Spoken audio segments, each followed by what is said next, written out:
So this is a deep dive into authentication technologies. It's not specific to ClearPass, but it's on the ClearPass track. So all of these are kind of core components of ClearPass in various workflows. Quick agenda check. This thing's been giving me trouble. All right, there we go. So we're going to go over kind of some of the more traditional protocols and standards out there, like Radius and 802.1x with EAP. And then we'll talk about some of the newer ones like SAML and OAuth 2, which are starting to creep up in a lot of workflows. Quick about me, my name is Tim Capali. I'm a TME on the ClearPass product team. I'm based in Boston, and I focus a lot on the cloud identity, certificates, authentication, REST APIs, et cetera. So let's start with Radius. Radius, I'm sure everyone's at least familiar with Radius at a high level. It's really a core component of a wired and wireless network today. So it's the protocol that enables authentication, authorization, and accounting, so AAA. Uses UDP port 1812. Some Cisco solutions will use an alternative port, but generally speaking, you'll find it on UDP 1812. The next piece there, the MD5 shared secret, is arguably one of the holes with Radius today. It is a very weak protection mechanism for the packet. There's some new things around RADSEC, which you may have heard about, which I don't have a specific slide on, but that kind of solves that by encapsulating Radius into essentially a TLS tunnel. It's used between the network device and the Radius server. Right? There's no Radius communication between a client and the Radius server. The different components, right? You have the Radius client, that's your network access device, switch controller, VPN concentrator, even an application if it does Radius-based authentication. And then the server, let's say in this case, is ClearPass. So there's really three packet types. You have an access accept, an access reject, and an access challenge. And essentially, accept and reject are pretty self-explanatory. Challenge is kind of used in different workflows to essentially pass different flavors of information between the network device and the controller. For example, the network device and ClearPass. For example, in the case of a certificate, there's a lot of TLS information that's passed inside the challenge. So the challenge is really just that back and forth that happens between the request and the accept. There's the concept of vendor-specific attributes, right? You have the IETF Radius dictionary, which is all your standard called station ID, calling station ID, framed IP address, all the things that generally every vendor is going to support. And then you have this concept of a vendor-specific attribute. Every vendor essentially owns a vendor ID. I never remember Aruba's. It's HPE's is 11. It's low. It's easy to remember. And so that's assigned to the organization by IANA, and it's the same vendor ID that's used for things like SNMP and other protocols. And you can literally do whatever you want with that. So whatever functions your network device needs to do some more advanced workflows, you essentially allocate a number and a name. Little known fact, the name doesn't matter. It's good to have it consistent in your dictionary because it's visible to you as the admin configuring, but the name is actually completely irrelevant. It's only the ID that's actually validated. So attribute, vendor 11, attribute 1, technically the name doesn't really matter, but that may be, captive portal URL, for example.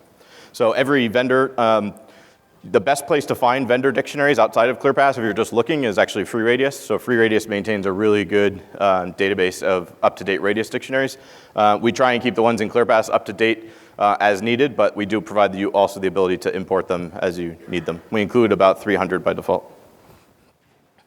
So from an accounting standpoint, right, accounting is once the device is on the network, send some information back to ClearPass, maybe every 15 minutes, maybe just once the device connects, to say that either the session has started and maybe to send how much data the user's using and that maybe the session has stopped. So how many people have upgraded to ClearPass 6.7?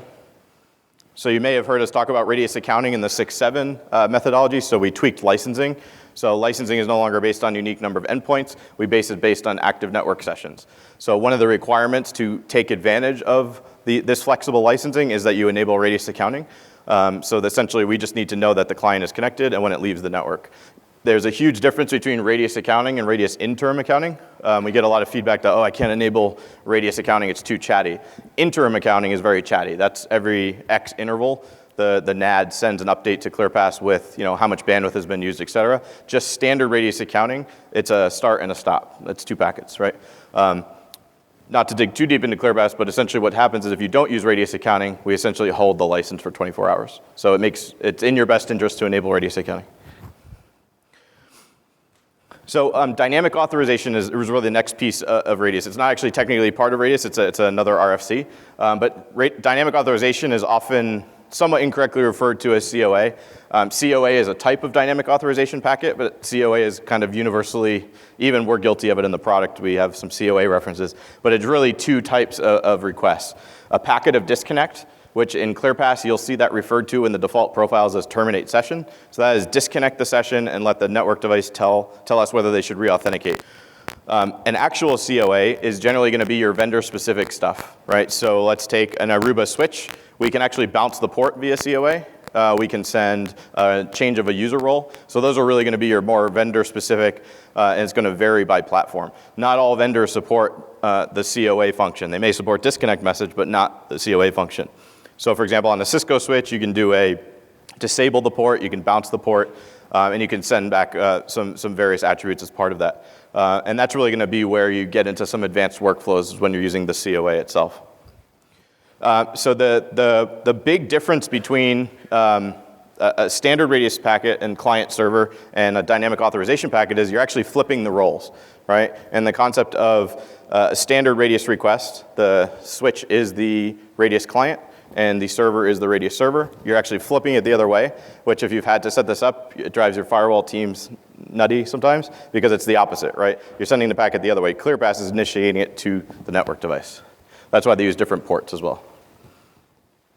So the network device has to be explicitly configured for dynamic authorization. If you take an Aruba switch, for example, if you do not have it configured correctly, the switch will just silently drop it. It won't even get logged. From a security standpoint, you don't want someone just obviously sending unsolicited requests to your switch to disconnect users. So you actually have to, it's usually either an extension of the command to enable Radius, or it's a separate command set called dynamic authorization. And it usually runs on UDP 3799. So let's step into 802.1x and EAP. So EAP is obviously the extensible authentication protocol. It's enabled via the 802.1x framework. I always like to throw this slide up. It's a capital X. It drives me insane. I'm just OCD. It's not a lowercase x. It's not 802.11x. It's 802.1x, capital X. All right, get that over with. All right, so it is an IEEE standard, and it really defines EAP over LAN. And it's kind of a misnomer now because we are in the wireless LAN world, but it does still enable that framework over the wireless LAN as well. The different components really are going to be the supplicant, right, which is generally on the end device, whether that's a user device, a headless device, whatever it may be. The authenticator is going to be the network device. So on a wired environment, that's going to be the switch. And a controllerless environment, that's going to be the access point. And in a controller-based environment, that's going to be the controller. The authentication server itself, technically you can serve both radius or diameter. Diameter is heavily used in the service provider market. Not used as much anymore, so we're not going to talk about it, but generally that's going to be your radius server, so let's say in this case ClearPass. So some common EAP methods, this is not meant to be a complete list. These are really the common ones probably. So just a quick show of hands, who's using EAP-TLS as their primary method? Yes, proud of you. PEAP v0, EAP MS chat v2? PEAP v1, EAP GTC? No one, cool. All right, EAP-TTLS? No one with EAP-TLS? Oh, okay, there's one. Okay. All right, so EAP-TLS is obviously kind of the gold standard, right? It's really where we, and I think the industry would like everyone to be. There is no concept of an outer versus an inner method, and we'll talk about that in a second. But essentially, there's a server-side certificate and a client-side certificate. They are mutually authenticated via standard TLS mutual authentication. That's it. There's really nothing else that happens in terms of tunneling and server identity and those kind of things. If you step down to PEAP v0, EAP MS chat v2, that is probably the most commonly deployed because it is native on pretty much every supplicant at this point. It's super easy from an end user standpoint, but it's incredibly insecure. So the server side has a certificate. The client side, you have a password hash, right? So an NTLM hash in the case of when you're using EAP MS chat v2. The reason it's insecure, and we'll talk about it in a second, is that server certificate is a blind trust by the client. So PEAP v1 EAP-GTC is very similar, but generally inside of the tunnel you're using a token. Generally you're only going to use EAP-GTC if you're doing something like smart card with PIN or something like an RSA token where you have to have a second prompt. You also generally need custom supplicants for EAP-GTC. No operating system really natively supports it outside of like Android, which you're generally not doing a two-factor on Android. EAP-TTLS PAP is commonly used if you're in a non-Active Directory environment. EAP-TTLS PAP is commonly used with like an open LDAP server, a SQL server where the password's stored in plain text. So essentially inside of that tunnel, that password literally, there is no hashing, nothing, it's all in plain text. Now you can run MS-Chat v2, you can run EAP-GTC inside TTLS. The reason that it's not as common is many operating systems require a configuration profile or manual configuration to do EAP-TTLS. Windows 10 actually added support for EAP-TTLS natively right as people were moving away from it. So it's kind of on the way down. So what about this outer and inner method? This is always really confusing, especially when you start getting into the supplicants.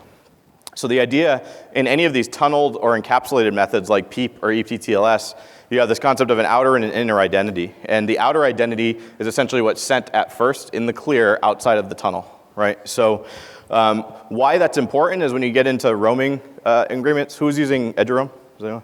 Okay, so why that's important, eduroam's the best example.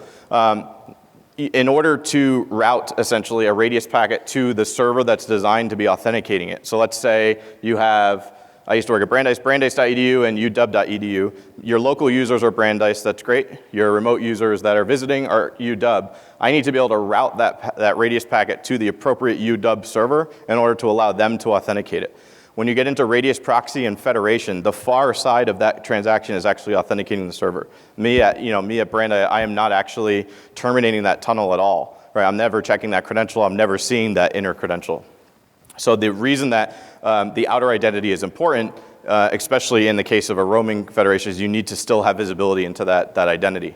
Now, a best practice from a privacy standpoint is to configure devices with anonymous, which means essentially the supplicant will automatically append anonymous at your domain, which allows so a passive, someone just doing a packet capture won't be able to see the actual username.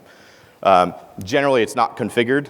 It's an extra step that everyone has to do, especially on supplicants where the user is manually connecting. They're obviously not going to go through that extra step. It's very prevalent in Europe with the anonymous outer identity. So then you jump into the inner identity, right? So that's after this TLS tunnel is established, right? That's when you get that certificate pop up. After that tunnel is established, that's when the real credential is established. So that's when the real username, the inner username is passed, and that's where the actual password hash, whatever it may be, is actually exchanged with the server. So if you do a packet capture, you'll literally see an outer identity, you'll see the TLS tunnel established, then you won't really see anything after that point because it's inside the tunnel. So this is only relevant with a tunneled EAP method like EAP-TTLS or an encapsulated EAP method like PEEP.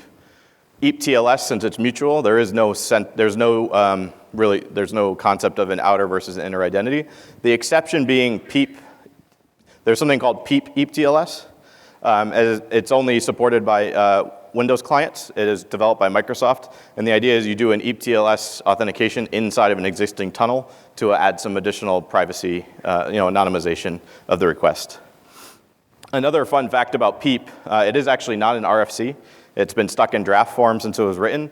It really was actually designed to be used with Windows AD joined machines, but then everyone started to support it. So it became the most prevalent protocol out there, and it was never really, the weaknesses aren't present when you're on a domain joined machine, but all these other devices that don't have a configured supplicant, that's where the weaknesses come into play.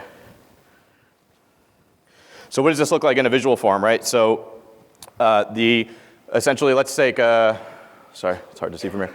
In this case, it's a wireless controller, right? So it's a controller-based environment. The user associates, they're going to do their normal association and wireless authentication. Then we move on to the actual, the user authentication in this case. So the controller is going to send an EAP request, which is, the first frame is going to be identity request.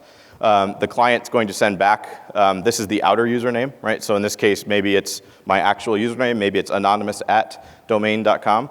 The controller is then going to encapsulate that into a radius request. So that's where radius begins, essentially, as part of this transaction. It's going to send it off to ClearPass. ClearPass is going to do a service categorization based on the outer identity, and this is really important. So that's where you can build different rules inside of ClearPass to say, all of my @brandeis.edu users get handled by this service, everyone else gets punted to the next service. So that's handled during service categorization. Once service categorization happens, we actually do a quick check to the identity store. So in this case, if it's Active Directory, if it's LDAP, whatever it may be, we check to see if that user exists, right? If the user doesn't exist, it's going to go to the next authentication source in your authentication source list until it gets to the bottom, and then it will be rejected at that point, and you'll see no user found, right? So it doesn't go any further at that point. Let's assume that the user was found, we'll actually continue on. The ClearPass server is going to send what it prefers as the EAP method. So in the case of your service only being configured for EAP-TLS, ClearPass is essentially going to hint and say you should use EAP-TLS. Now I'm going to pause here for a second. If you've ever seen different behavior on client operating systems where you click on an unknown SSID, sometimes it prompts you for a cert, sometimes it goes directly to username and password.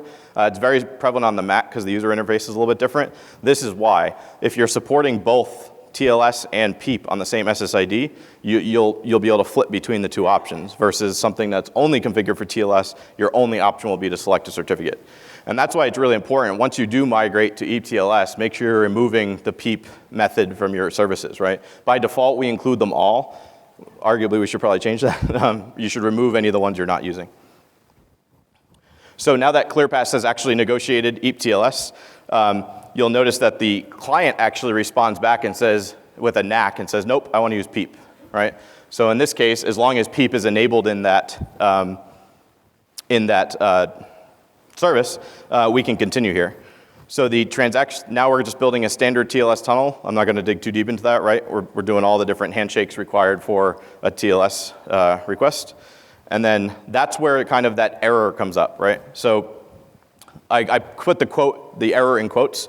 I get asked constantly to talk to people, how do I get rid of this error? The only option is you have to manually configure your clients, push them through a configuration, or move to EAP-TLS. It is the deficiency in the protocol, right? That is saying it has nothing to do with whether your operating system trusts the certificate or not. It's all about that binding of the SSID to that certificate, because that certificate represents the identity of the Radius server, the EAP server. So when you have a publicly signed EAP server certificate from DigiCert or Comodo, if your client has never connected to that SSID before, and you don't have any type of configuration, you're always going to receive that prompt. There's nothing you can do about that other than moving to a more secure EAP method or pre-configuring your clients. The reason for that is, at this point, I have not sent a credential yet, right? So this is essentially, we've sent the outer identity, we've negotiated the EAP method, and essentially we've essentially said, here is my server identity, do you trust me? No credential has actually been sent. Once I click accept, it's all game over, right? Everything's going to be sent now. The username and password is going to be sent. If I click deny, the operating system is going to kill the session. So that's why it's really important that it's somewhat hard to describe why this behaves this way, because when you're in a browser, your client is obviously doing a DNS lookup. Based on the response, you're going to present a certificate that matches the DNS record. There's no concept of like having an SSID inside of a certificate to do the binding, right? So that's why this has always been a blind trust. This trust is 100% in the user's hands, and no average user is actually going to take the time to look at that cert and do something, make an educated decision, because there's really no way for them to make an educated decision. All right, so let's assume that the user accepted it for better or for worse. At that point, since the client didn't negotiate PEEP, you'll see that we actually will do kind of some of the nasty innards of doing NTLM-based authentication, which means ClearPass will do a check of the password to the domain controller, and at some point we will respond back with an access accept. That access accept will have, I can't go, that seems to be the line. All right. At that point, that maybe we'll have a role, a downloadable ACL, whatever it may be. That's kind of out of scope for this, but whatever enforcement is then sent back to the network device. At that point, there's no more radius communication for the authentication. The switch or controller will send essentially an EAP success message to the client. The client now knows that it is authenticated. In the case that this is a wireless client, they will then do the four-way handshake, and away they go. Now, for wireless, the encryption keys that are used for 802.11i, which is WPA2, those are actually derived from some data that's sent back in the radius response from the AAA server. So if you ever look in Access Tracker and you see MPPE response, there's 2 attributes. That's actually part of the keying material that's used to do that. So kind of a packet capture version. I'm not going to go all the way through, but ignore some of the middle. For whatever reason, it kept renegotiating. Could have been a roaming event or something. But essentially, there's the controller requesting the identity. There's my client sending it back. I requested EAP-TLS. The server said, no, I want to do, or I'm sorry, the client said PEEP. The server said, okay, I have PEEP in my list. Let's do PEEP. There's your standard TLS setup. So at some point in, is this actually showing? That's very hard to, it's very weak. Okay, sorry. Yeah, I'll just use the mouse. How's that? Old school. All right. So somewhere in, is that showing up? Yeah, okay. All right. So somewhere in here is where the client essentially says, yes, I accept. So this is where the certificate is presented. So that's the EAP server certificate on ClearPass. Ignore some of this. This looks like it's just either the user didn't click it fast enough or it just keeps retrying. Here is where we actually start the setup of the TLS tunnel, negotiate the ciphers, et cetera, all that fun stuff. And here's where you can no longer see any of the user or password information because it's inside the tunnel. Right? At that point, all the client will see is the success, and then they'll start the 4-way handshake. That's just the packet capture equivalent of the last diagram. So a little bit more about the error, right? I talked a little bit about it in the last slide. This is normal with a star, right? The star is on unconfigured devices. If you're managing your devices via GPO, MDM, whatever it may be, if users are getting this error, something is not configured correctly. So if you look at the various operating system prompts, it's gotten better over the years. So the worst ever was Windows 7. It was like the absolute worst error message you could possibly give an end user. Because, like I said, it was really designed, PEEP was really designed to be used with a Windows AD join machine that was group policy controlled with a fully configured supplicant, right? So they didn't even think, why would this error should be kind of scary in that case. But it didn't really tell you anything really about what was going on, right? It just said, it even references NPS, which is funny because that's they were expecting if you're in an AD joined environment, use NPS. So everyone would, actually the terminate button for a while was bolded, so everyone would immediately hit terminate, and I don't know what's going on. You didn't have a whole lot of visibility on the NPS side in this case, what was going on. So they did present the radius server name, and that's where a lot of the confusion comes in. That is not necessarily the radius server's name. That is solely the common name of the certificate. There is no binding between the actual client, the server's host name, and that certificate. It is essentially presenting it as, it's essentially like if I were to present to Customs and Border Patrol without a face and give them my passport, right? It's essentially just saying, please trust that this is me, right? And that's where a lot of the weirdness and kind of the unfortunate that it's so widely used. Windows 10 significantly improved it, right? They at least made the error message a little bit cleaner. It doesn't necessarily improve it from a security standpoint, but at least now it says, if you're expecting to find this network in this location, it's probably okay to click connect, right? Probably is never good in the security statement. On the iOS side, they've changed it over the years. Sometimes it says not trusted. Sometimes it says, I don't remember what the other one was, but same idea. This has nothing to do with whether the iOS device trusts this CA. It's solely for that SSID, does it trust it? Now, I will add one caveat. If you're using a private CA signed cert, whether that's self-signed, signed by an internal CA, signed by your ClearPass CA, something that's not signed by a public CA, right? You still have to have the trust installed. That's a case where you won't see it in this error message, but if you don't have that signing certificate installed on your client device, you'll get an error saying unknown CA. Right, so that's independent but somewhat related.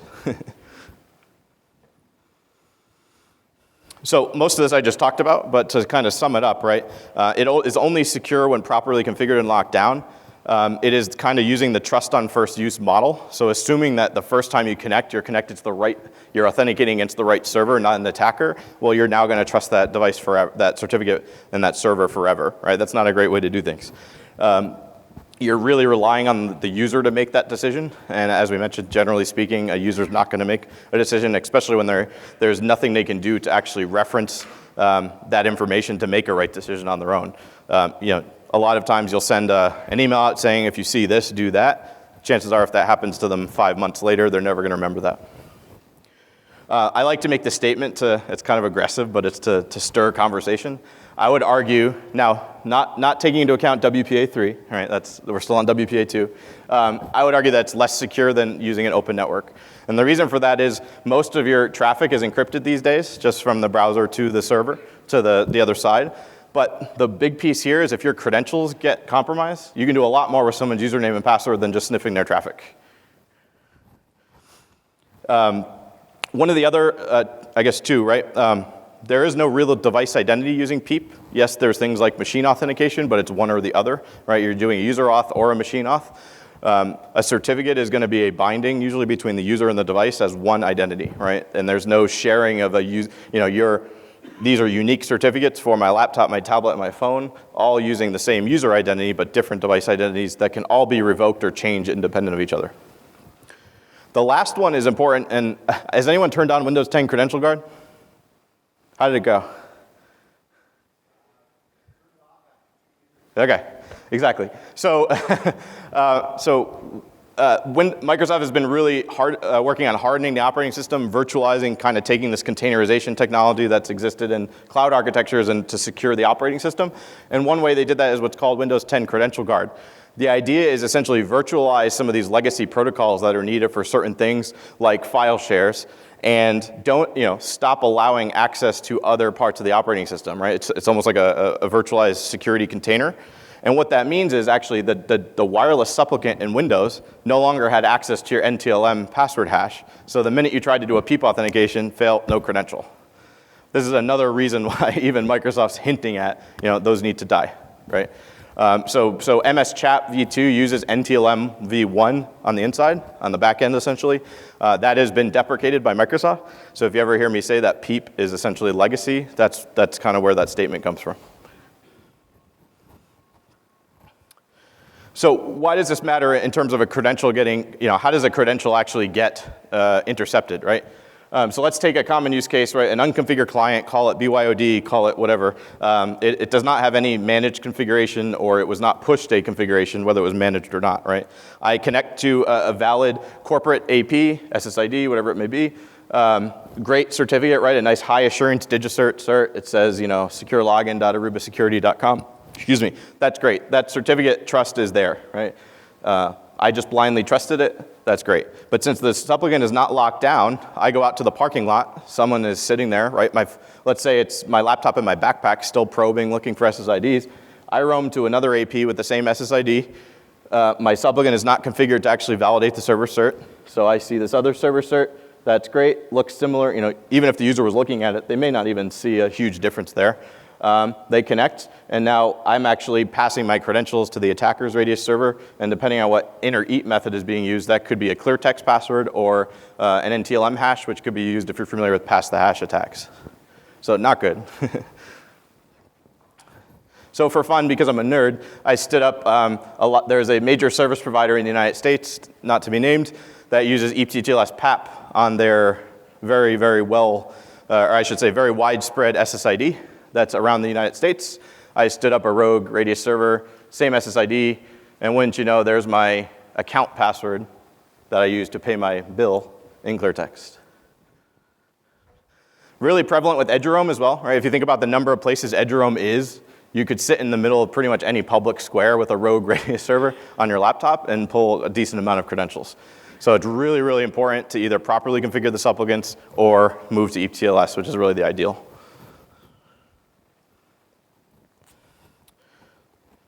So on the topic always comes up, what do I use for an EAP server certificate, right? The radius server cert. Sometimes you'll hear it depend, generally you'll hear it depends, and it's really the answer is gonna really depend on what you're doing in your network. So the two that are really, you'll never hear a deviation from this, right? We need to make sure it's SHA-256 and a 2000-bit private key or higher. These are really from the operating system vendors. A lot of people's environments broke when iOS 11 and macOS 10.13 came out because they still had either a SHA-1 cert or a 1000-bit private key. So that is kind of what I'll say is non-negotiable. You got to do that. The other ones are more really dependent on your environment. So the type of certificate, right? So is it a wildcard certificate? Is it a EV certificate? Is it a multi-domain certificate? As I mentioned earlier, there is no actual validation of the server's identity against the certificate. So we are essentially presenting this blindly. The client has no way to validate it other than you've told it to validate that certificate. So there's no need to put like all of your ClearPass servers with FQDNs in the certificate, especially in a public cert where you're paying $100 per SAN. It's never going to be evaluated. Now the caveat I will add, Apple devices require the common name to be present in the SAN even though it's not evaluated for whatever reason. What's up? It's not directly evaluated. It has to be present. So, but that still means, you'll often hear me say, just use a generic name for your EAP server certificate, securelogin.yourdomain.com, because there is actually no correlation between the domain name of your server and that certificate. If you're familiar, I saw a couple of people upgraded to 6.7. We added this concept of a per service EAP server certificate, and that's another example of you can actually present a different certificate for this specific service independent of the server level certificate that's issued. That further kind of drives, there really is no correlation between the server and that actual certificate other than it's presenting it up to the client. It's really, I know it's hard to versus a standard browser-based TLS, it's a completely different mindset, and that's kind of why it's somewhat broken. You should never actually use a self-signed certificate, and the reason for that, when a self-signed certificate expires, you then have to put that self-signed certificate onto every device that is trusting it. If you do a privately signed, so if you build, even with OpenSSL, if you just build a CA and then issue the certificate off that, you can at least trust the root CA and then issue the certificate off of that so you don't have to reconfigure all your clients. So you can technically use a self-signed cert, not recommended because when that cert expires, you're going to touch every client. So that's really where it comes down to. Now, in terms of the type, right? Yes, you can use a single name. Yes, you can use a multi-domain SAN cert. There are some tricks to getting wildcard certs. I see 3 people in the room that will argue with me on this if I say, no, you can't use a wildcard cert. You shouldn't use a wildcard cert. There are some hacks you can do to get a wildcard cert to work, but it's still not recommended to use a wildcard cert for the EAP server cert. Windows clients by default will reject it. Apple clients will eventually work. Sometimes you have to accept it twice. But really, since it is such a blind trust, you don't want to be using such an overarching name as a wildcard. Extended validation certs. We saw over the past 3 years that some clients in various updates, it's very random, will just start rejecting extended validation certs. The reason for that is an extended validation cert is the highest assurance you can give someone, right, of your identity as an organization, and operating systems require an OCSP check. OCSP uses HTTP. If we're doing an L2 auth and we need to do an OCSP check of that cert, you end up looping because you don't have internet connectivity. So what would happen is the server would present the EV cert and then you'd drop. Nothing would happen. So you do not use an EV cert for EAP. You can still use it for HTTPS. If you have an EV cert, we recommend to use it for HTTPS because it gives a nice green bar for your end users to log into. But for the EAP side, the Radius side, don't use an EV cert. Now, down to who should issue the certificate. A public or well-known CA. If all of your clients are unmanaged or unconfigured, right, it's generally recommended to use a public CA so you don't have to go install that CA onto the clients. Now, in an ideal world, like all the things we just talked about, you shouldn't be using an unmanaged supplicant or unconfigured supplicant. But if you do have that scenario, use a public, well-known CA. Now, I will caveat that with, you may have heard, there's been some significant industry changes with public certs because of the likes of Let's Encrypt. They've really kind of made the big CAs, the commercial CAs, rethink how they issue certificates. So the maximum validity for a public CA signed cert is just over 800 days now. That's just over 2 years. So think about what kind of havoc could wreak if you change your cert every 2 years. So we're expecting that that's going to drop to 1 year, probably in the next 2 years or so. And then at some point it will drop down to 90 days. So that should be a consideration as well. Now on the internal or private CA, now internal could be your existing ADCS environment. That could be ClearPass doing it if you have some other open CA, whatever it may be, but not issued from a public CA. That's really good if you have managed supplicants or you're using EAP-TLS. If you're using EAP-TLS only, do not use a public CA. There's no need for it, and it will affect you later when you have to retrust everything when you get a new certificate. Because it's a private CA, you have full control over the lifetime of that certificate. And since it is, the EAP server cert is somewhat considered a low trust certificate because it can't actually be validated against anything other than the name and the issuer.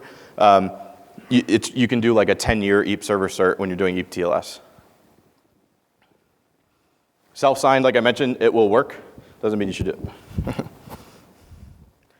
All right. I need a water break. Any questions on that so far? I'd rather do them in between sections if you guys don't mind. That's my time check here. Okay. Yes?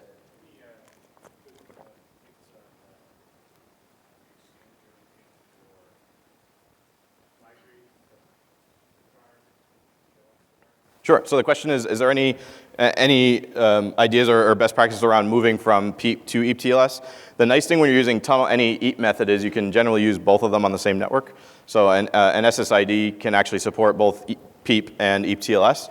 That's actually how, if you've done single SSID onboarding, not recommended, that's actually how you can support that. So you can actually say, because that was negotiated by the client and the server, you can say, your PEEP clients will continue to work, and anyone that has a certificate newly issued certificate will authenticate. Once everyone's moved over, you can remove PEEP, and away you go.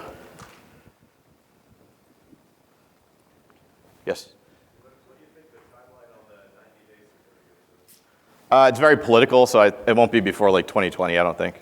The CAs still make a lot of money even with the free players, so.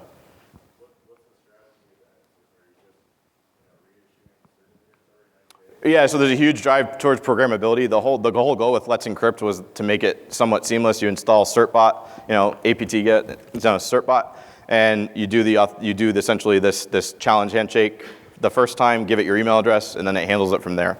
The weakest part of a certificate is the private key, and if you can reduce that private key's validity down to 90 days, that's incredibly powerful.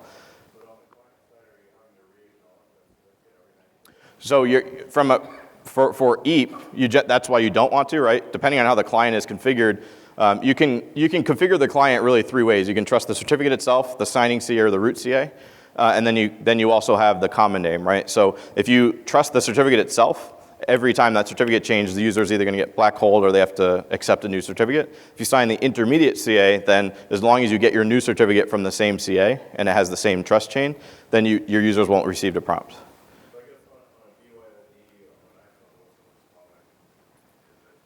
With EAP-TLS or with PEEP? So EAP-TLS, you would generally use the onboard CA to issue it and give it a 10-year cert. If you're using PEEP, then it's when you do, if you're going to actually configure the supplicant manually, it's kind of an interesting answer now because there's been so much turnover with the public CAs right now. You could actually trust an intermediate and then you get a cert from someone else. So if you've actually gotten a semantic cert recently, it's now going to come from DigiCert and the entire chain changed, so beware of that. So generally, you could probably trust the root CA. It would arguably not be as secure, but that may be your only option from a user experience versus security balance. EAP-TLS is the real answer, though. I have an Oprah meme that says, everyone gets a cert. Yeah. I should have put it in here. I didn't think of that.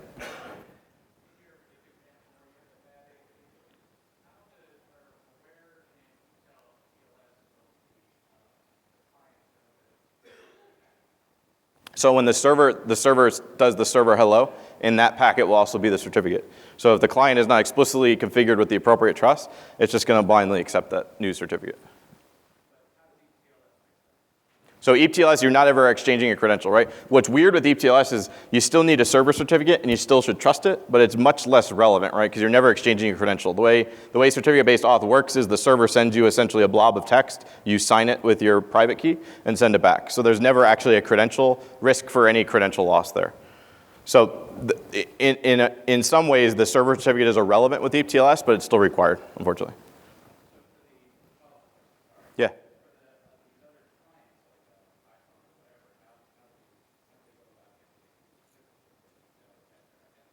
Sure, so that could be the onboard process, right? Manually, if it's a BYOD device, it could be your MDM solution can actually get a certificate directly from ClearPass. If you're in a Windows environment, that could be ADCS pushed through GPO. There's a bunch of options. And ClearPass, we're one of the only CAs that supports the new EST protocol, Enrollment Over Secure Transport, which was co-written by Dan Harkins, who also wrote some of the WPA3 stuff.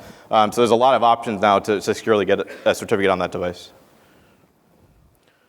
I just realized technically I have 20 minutes left, so I'm going to hold the rest of the questions. All right, so let's dig into SAML. So we're now kind of moving away from what I would consider the legacy authentication protocols and moving towards some of the more modern web-based protocols, essentially L3 and higher.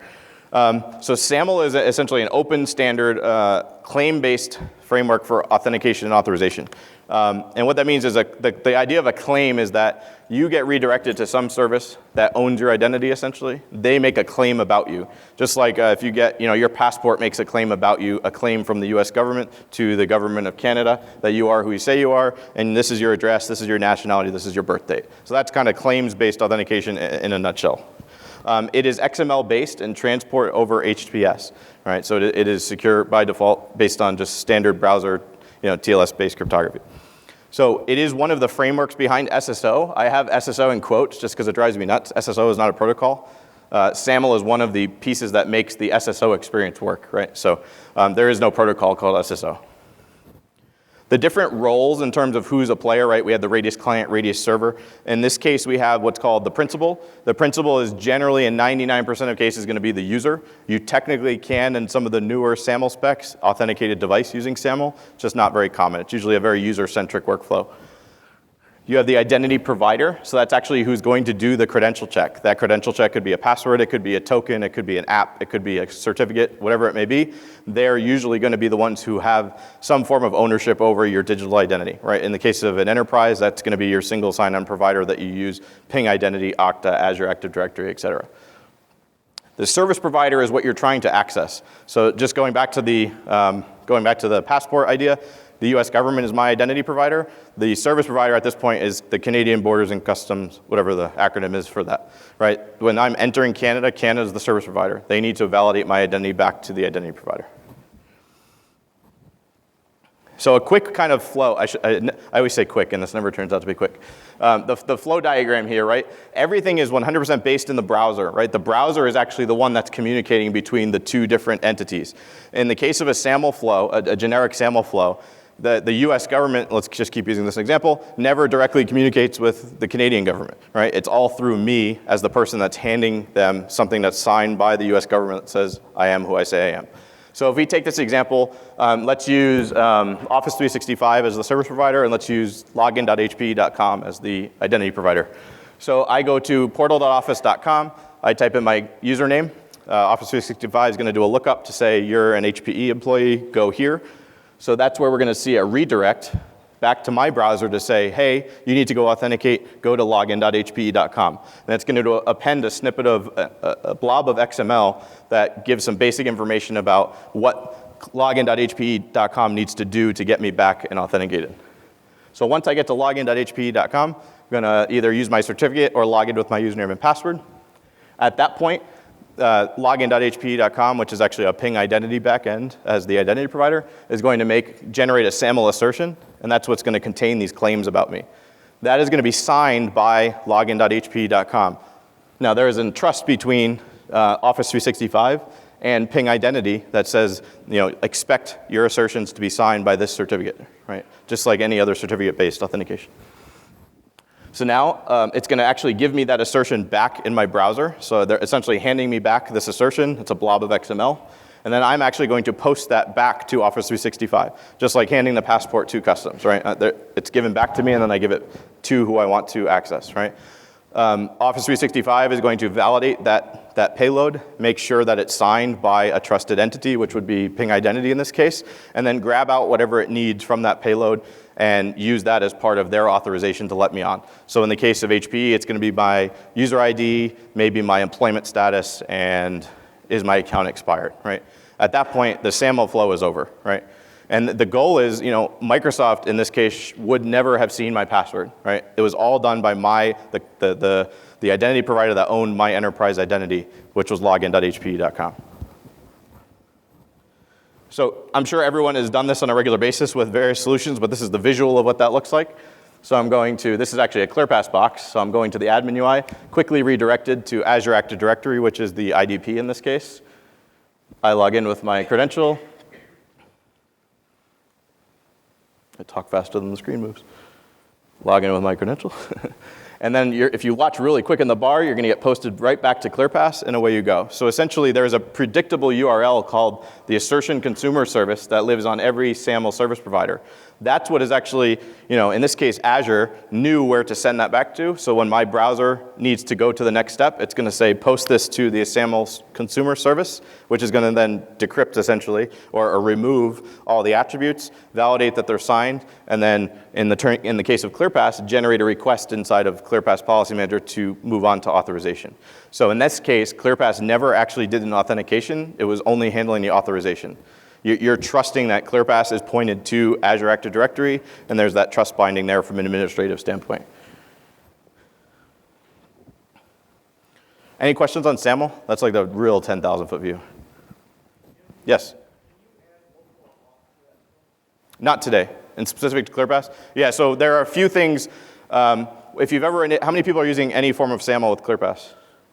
Okay, good amount. So there are certain things in ClearPass that when you enable it, it's global. So things like Policy Manager, Guest Operator Login, which is any end user login to the guest side, and Insights, those are global. Once you enable them, any attempt to get to those URLs will punt you directly to the identity provider. Things like a web login or onboard, those are enabled on a per page basis, essentially. So you can have some onboard workflows that use local auth, you can have some that use SAML, but there's no way to say, go to a certain URL for Policy Manager and trigger local auth. We have a feature request for that. It's something we'd like to add at some point.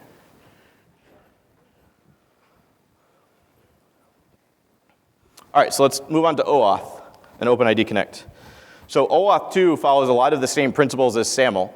They're really solving the same goal, but OAuth 2 is a much more modern and a little bit more, I won't say open, but a little bit more flexible protocol as it adds some additional authorization frameworks.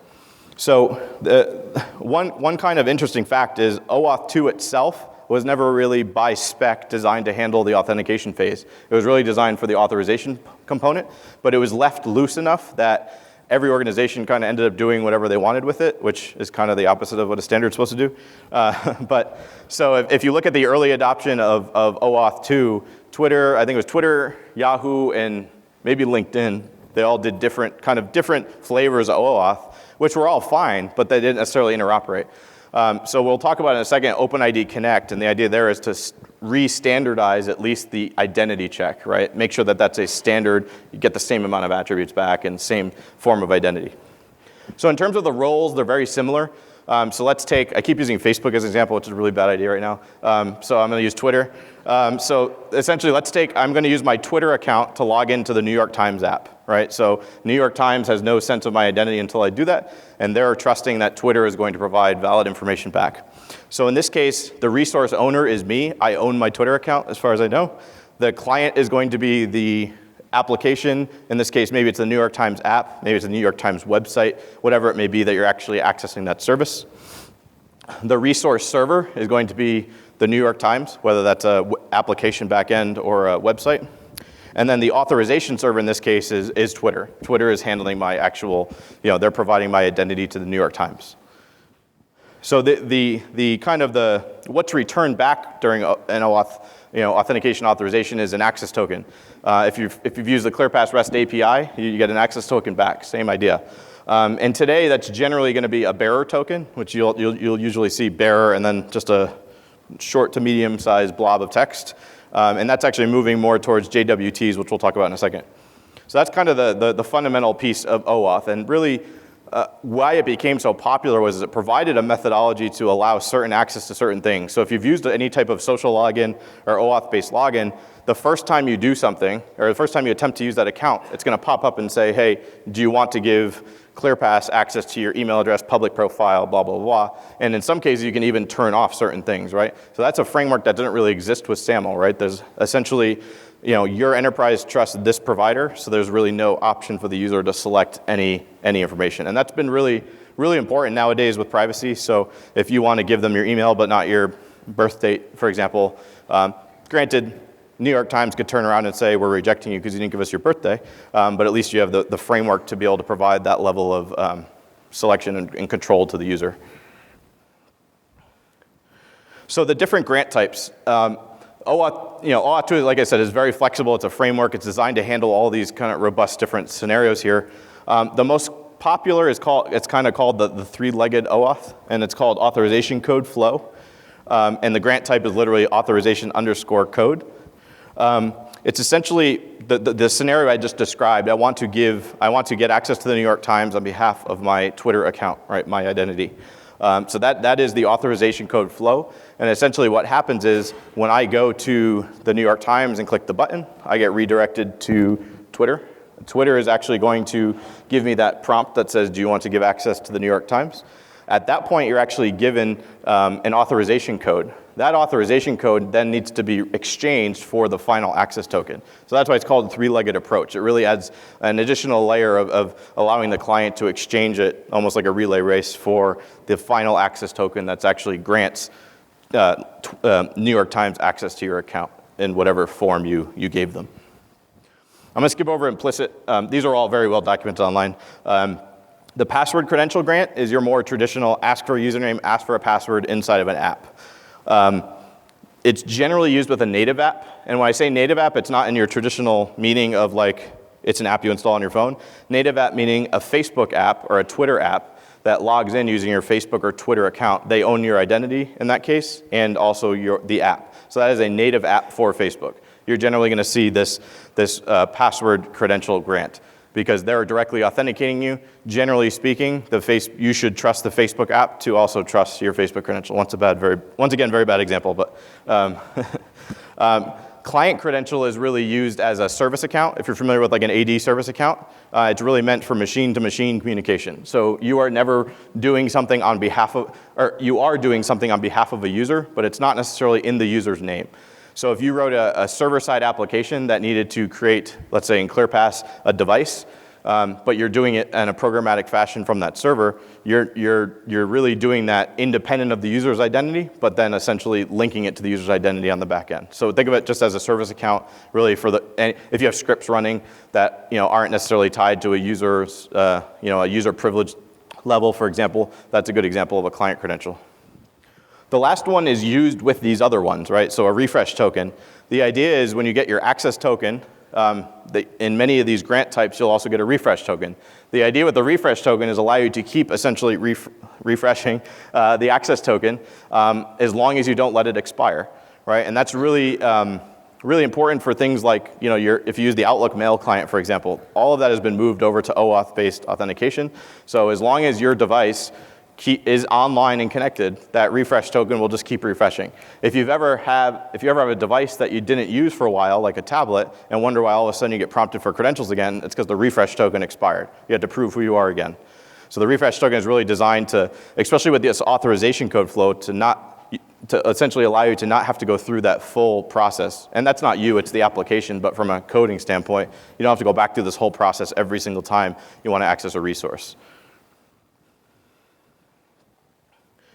So what is OpenID Connect? As I mentioned earlier, it's essentially an overlay that's designed to handle identity. It is actually almost like a consortium group, kind of independent of the IETF group. And it's really just meant to be an identity layer on top of the authorization protocol that is OAuth 2. It's very rare that you would find any implementation of OIDC without OAuth involved, right? It's very, very, very much like SAML. You have the same similar, the role context, right? The end user, which in SAML would be the principal. You have the user agent, which is going to be the application or browser. The relying party is going to be the equivalent of a service provider. And then the OpenID provider is going to be your identity provider. So very similar terminology, but just enough to be confusing. OIDC exclusively use what's called the JSON Web Token. These are very, very prevalent now, and the idea is essentially, if you've ever looked at a SAML assertion, it's humongous and has a ton of data, and it's not very efficient, especially in a mobile world. So the idea is compress those claims down into a very small blurb. It essentially it's a JSON payload in 3 parts, and the first part, do I have an example? Sorry. Yeah. So essentially, that is a JSON Web Token up there at the top. You'll notice it's actually split by periods. Each of those periods represents one of these groups of JSON. Essentially, it's a big array. The first piece is going to be essentially tell the other side what kind of signature algorithm was used, right? So to verify this token. The middle part is going to actually be the claims, right? So if you were to compare this to a SAML assertion, very similar. And there's a few very specific attributes that are required by standard. So things like your unique name and your OID, right? Some of these are going to be required no matter how you implement OpenID Connect. And then the last piece at the bottom is the actual signature that, to validate that this entire blob was generated by Azure Active Directory or Ping Identity. So it's really a more modern way to handle what would be the equivalent of a SAML assertion. And it's a much smaller package. So Azure Active Directory and all the related services, Office 365, Azure Compute, all those things, they exclusively use JWTs at this point. You can see, you can do a sniff in your browser and you can play with them. They allow you to decode them as well. But it's essentially a way of passing this information between two parties. So you'll see a lot more, you'll probably hear a lot more about JWTs going forward. You'll see a huge push from Microsoft in the next year. You probably have already heard about it. They're really pushing for a no password world, and JWTs hold a huge component of that to exchange authorization information.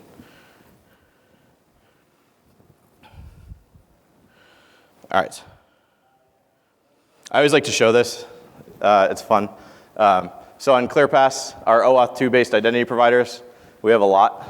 Our friends have one. So I got to throw one fun competitive slide in there.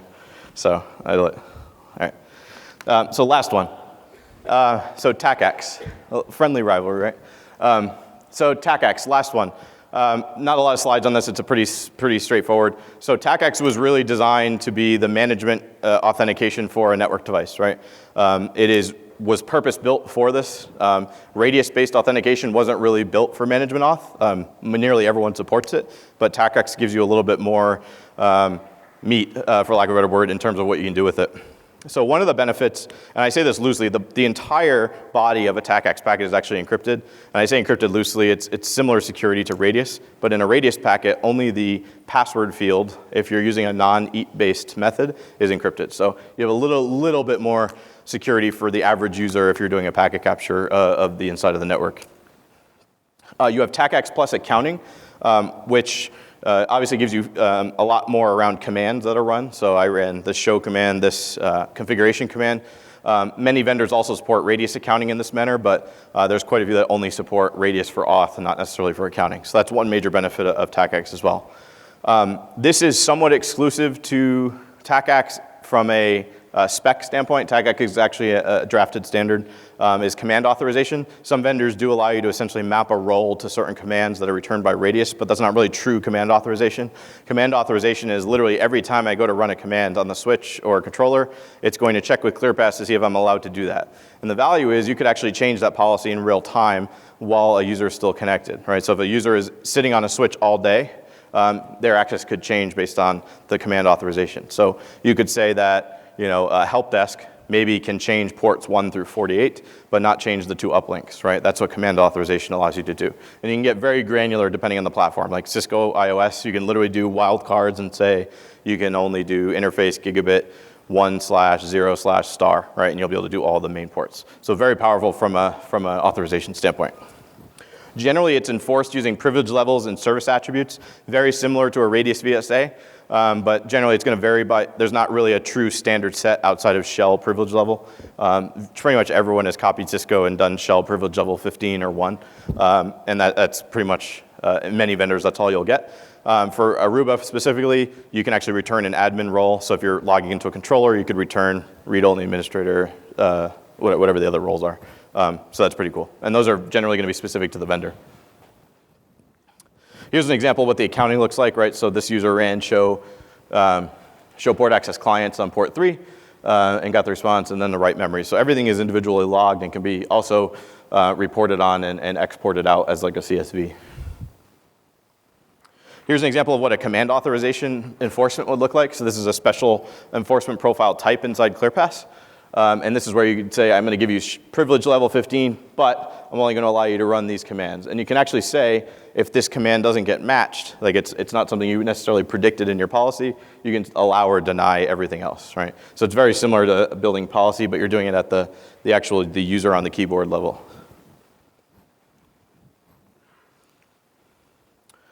All right, any questions on that? Sorry for this quick TACACS, but it's kind of boring at this point. Yes? Sure. So when we made the license, the question was, what is the licensing on TACACS? So when we made the licensing change to 6.7, we were essentially counting sessions. We decided in 6.7.2, which was just released, the only thing you need to use TACACS in ClearPass is you need 100 access licenses. That's it. That enables TACACS functionality. We're not going to nickel and dime you for number of users, numbers of devices. But you build your cluster however you choose. Make sure you have 100 access licenses, and you're done for TACACS. As long as you have 100 access licenses, which is the minimum you can buy, you essentially no licenses will be counted. We hope that we thought that was the most fair way to do it. 6.6, it's essentially the combination of. It's a good question. It's like the combination of the IP and NAD, I believe. It's a little bit bizarre, which is one of the reasons we said, if you've made the investment in ClearPass, we're not going to nickel and dime you. Yes.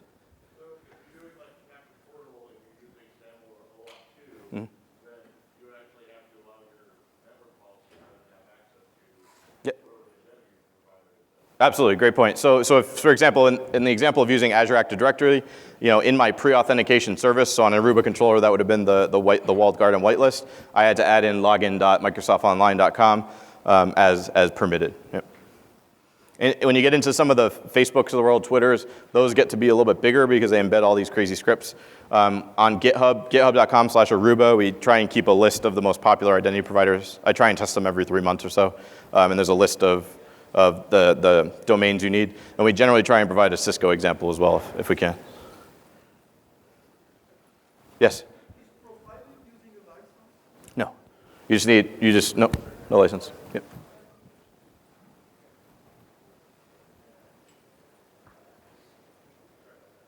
Any other questions? Yes. You may have to come up, if you don't mind coming up or yelling.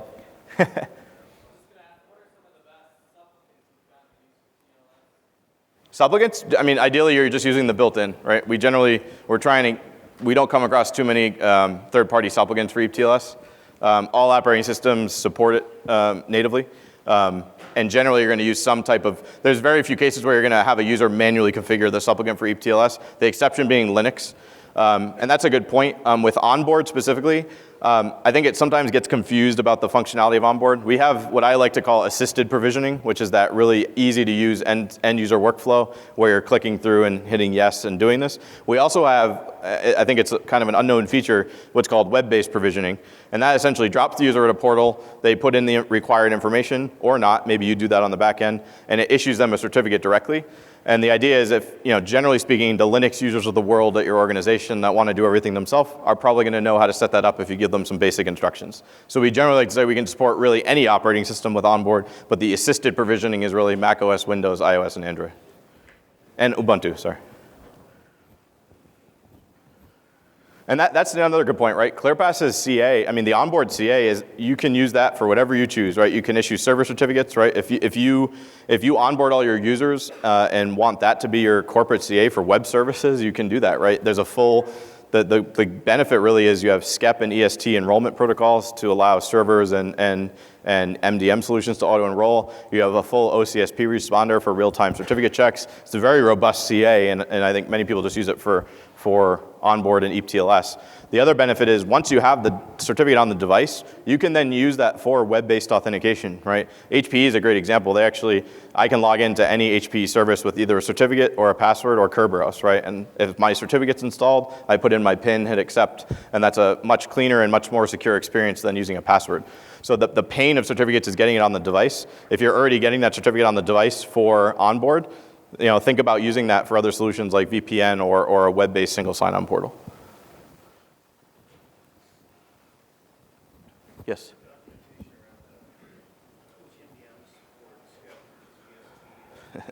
Yeah, so as we've been updating, the question was, is our documentation around which MDM providers support SCEP and EST? As we've been refreshing the docs on just the general MDM functionality, we're trying to add that in. That's definitely something we're looking at this year. One thing that we've heard loud and clear is there's not a lot of great documentation industry-wide of how to enroll Macs in the same format, same way as you do a Windows machine, so that you can expect that this summer we'll have a pretty robust guide on how to do Jamf and Casper and certificate enrollment. We're also working on some form of doc/developer portal will be able to put more tested information out there quickly instead of you having to wait on like a PDF with all the other information you don't care about. The question I was having is for licensing on board versus just using the CA. If you were to use the CA built into ClearPass, does that count against onboard license? Sure. So the way onboard, the question was, how does onboard actually license from the CA perspective? So I'll answer the onboard specific piece, the workflows, and then the other question. So in 6.7, onboard is now per user.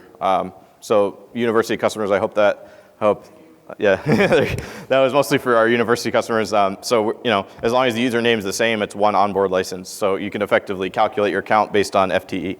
A user could have 10 certificates. That's one license. In terms of the way the other licensing works is essentially we charge you, onboard is really not about the CA, it's about the user experience of getting the cert on the device. So if you issue, for example, server certificates from your onboard CA, there's no license count for that. That you're really paying for the end user experience because honestly, at the end of the day, our R&D spends a lot of time on all these, when these vendors change stupid things in their browser, and that's what you're paying for us to test instead of you, hopefully.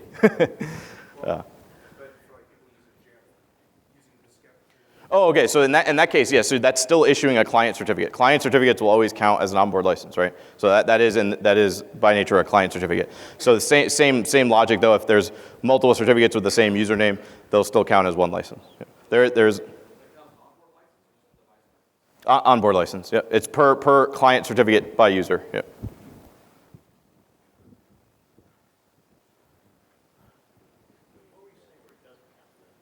If you're issuing a server certificate. Yeah. So essentially onboard is counted if you're issuing a client certificate. So in the case of if you wanted to use like ClearPass to issue your EAP server cert for Radius, that wouldn't consume any licensing. The one question we sometimes get, since we still have a few minutes, is how do I install an SSL decrypt certificate? There really is no easy way anymore because Apple, for example, just because you installed a trusted CA for something like Radius, they do not automatically then trust that for HTTPS, which great thing for privacy, probably a crappy thing for security folks. So that is kind of the state of things. We don't really have a capability to install any type of SSL decrypt certificate on the device. Now, you could instruct the user to go in and say, trust this if you want network access. That's up to you.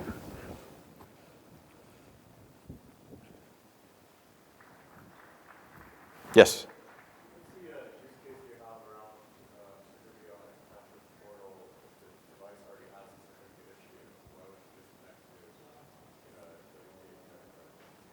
it? Yeah, so the use case is like, for example, when I go to Office 365, I have to log into that at least once a day via single sign-on. The use case is use your cert there instead of a password. Right, because at the end of the day, really, security folks love to hear you're using a strong credential, and password and strong credential will never be in the same sentence. So if you can use that existing, because here's the thing, right? At the end of the day, your password is shared across you as a human in your brain, whereas the certificate's going to be uniquely issued for that device. So there's a much smaller risk there of that credential being compromised. And all ClearPass onboard certificates are marked non-exportable by default. So unless you really spend a month brute forcing a device, you're not going to get the certificate off the device.